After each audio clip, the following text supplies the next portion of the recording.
Hello, ladies and gents, people of all orientations and backgrounds, and welcome back to another Doctor Who review. Yes, we're back with another Doctor Who review, and today's review is The Hand of Fear. So, without further ado, let's jump straight into the Doctor Who review. Our story starts as every good story should, in a quarry. The Doctor and Sarah land in the middle of a excavation operation when all of a sudden a man upon a hilltop gives them a warning to get off the site. The Doctor and Sarah, mistaking the man's waving gestures for a good hello, don't notice what's going on, and by the time they do, it's too late. The site is completely demolished by an explosion, and the pair almost put under the rubble. The Doctor luckily manages to avoid the rubble, but Sarah isn't so lucky and is tumbled under a load of rocks.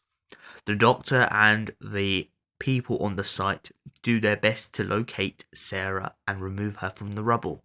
Meanwhile, under the rubble, Sarah reaches out to what she believes to be a hand of someone perhaps trying to help her out of the quarry.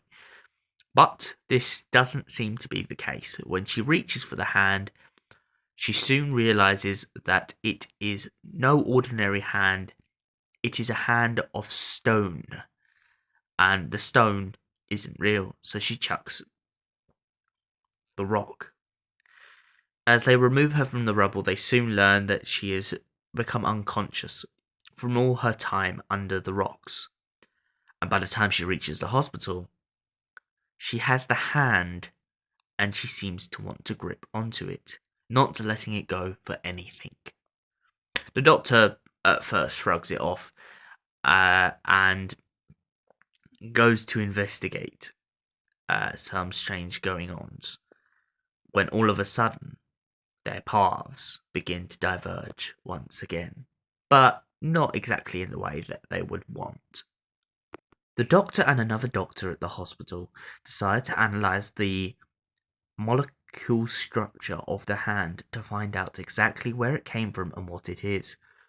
But when the Doctor goes out for a walk, Sarah breaks into the office, knocks out the other doctor with a strange blue glowing ring, and then proceeds to take the hand to a nuclear power station.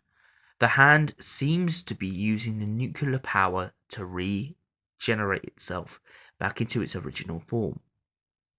Hence, soon we meet Eldrad, who Sarah constantly throughout this story refers to for a number of minutes within a nuclear radiated room. After a number of chases and a number of problems, Eldrad soon enables themselves to use enough power to bring themselves back to life from their hand and the nuclear power in the power station. They override all the power within the power station and redevelop themselves. Later on in the story, we learn that the form that we first see Eldrad in is based off of Sarah, as Sarah is the first being that came into contact with Eldrad's hand. Hence, this is why Eldrad uses this form in the present. Eldrad then pleads with the Doctor, saying that they are not an evil force, and that they just want to go home and restore their lifeless planet to full prosperity.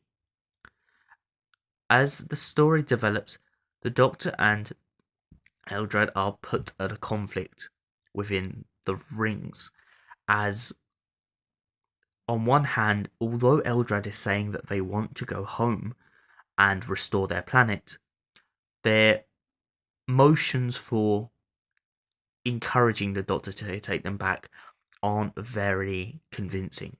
For instance, when one of the scientists mistakenly and out of fear decides to shoot Eldrad chases after them and attempts to slowly kill them. The Doctor then argues with Eldrad that if they kill them, there is no way the Doctor is ever going to take Eldrad back to their home planet. The second form of Eldrad that we see in this story is a male husk-like creature carved out of rock. Eldrad points out that this is supposed to be their original form from their planet, and that the other form that they took was merely a way of gaining trust with the Earth people. Eldrad then, once being regenerated into this form, claims that they shall now take over the entire universe by starting with their very own planet. After being mocked on the screen by a recorded formidable foe, Eldrad pleads that now that the king is dead, they shall become the king. And so, as Eldrad makes their threats and their things to the king, they soon learn that the king is dead. But no matter. They now go down to the breeding pods, where life should remain. And even going down to the pods, they learn that the whole race has committed genocide, knowing full well that Eldrad would return one day and become ruler. So instead, they preferred to take their own lives and leave Eldrad to be the ruler of nothing. Nothing at all, as the king said in their last speech on the recorded message. I like this theme, to be fair, because it reminds me in a way of Ozymandias, King of Kings, Ye Mighty and Despair. Eldrad is Ozymandias. He is the King of Kings. He is Ramesses. He's built a statue in his image. He has become the creator of a world, and now he believes the world owes him, and that the world should bow down to his feet. The comedic irony in this is just absolutely fantastic. The Hand of Fear is Elizabeth Sladen's last classic Doctor Who story. It is a great send-off to her character, and we soon learn that Sarah has become fed up with the way that her life surrounding the Doctor has become.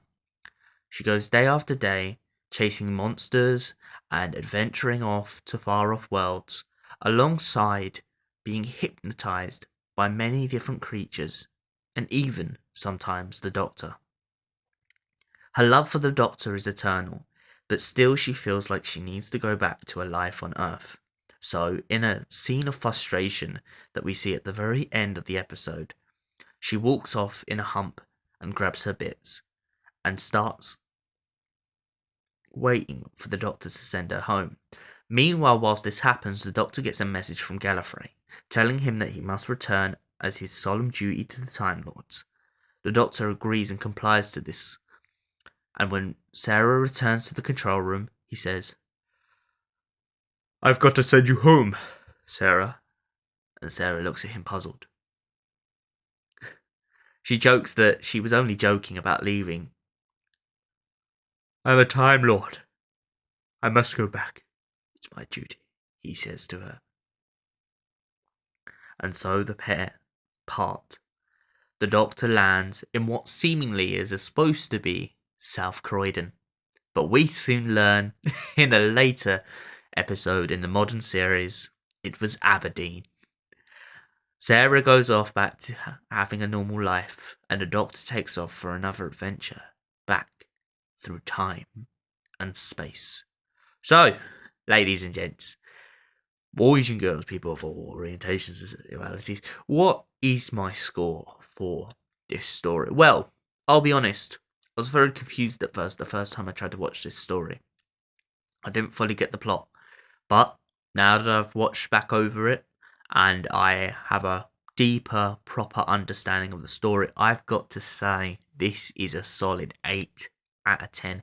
Brilliant story, and the use of power stations and energy, and the kind of twists and turns to where you think at one point Eldrad's on your side or Eldrad's evil. It's a great story for getting you to question So for that reason, I'm giving it an 8 out of 10. Hope you guys have enjoyed. And we will see you in the next Doctor Who review. Stay beautiful, stay amazing, and have a great day. Goodbye. Also, would you like a jelly baby? Stay beautiful.